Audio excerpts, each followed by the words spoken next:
And when I graduated from University of Cincinnati, I wrote to 125 different universities for an opportunity to be a graduate assistant. And I got 124 rejections. So that gives you an idea of how marketable I was.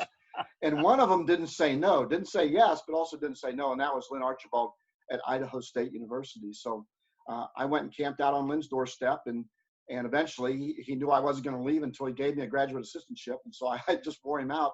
So I started at Idaho State. And, you know, I soon saw the differences in levels within Division I, being an assistant at Idaho State University in Pocatello. Then I went on to be a small college head coach at Rocky Mountain and at Western Oregon, had great success at both those schools. Then went and worked at Washington State in the Pac-10 at that time with Kelvin Sampson. Now, did we have more money? Yes. But did we have as much money as UCLA? Hell no. Just the reality of it.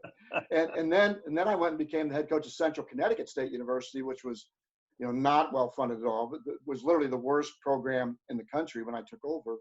And I learned a lot of lessons along the way. And I learned humility after getting fired in 1996.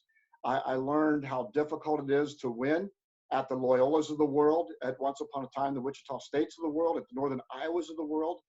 And also, just another little tidbit about it, you know, Harry, we're from a similar generation, I think. I think I can make that assumption. I think that's right, yeah. You know, you look better than I do, but you know what? We're both, I think, have some similar memories. There you go. So when I was a kid, Cincinnati was in the Missouri Valley Conference. Mm-hmm. And Cincinnati won back-to-back national titles in 61, 62. I was 4 and 5 years old, actually, when they won those titles, and then lost to Loyola in 63. And so the Valley, for me, Drake, Bradley, Wichita State, you know, all those great programs. I mean, that was my basketball world when I was a boy.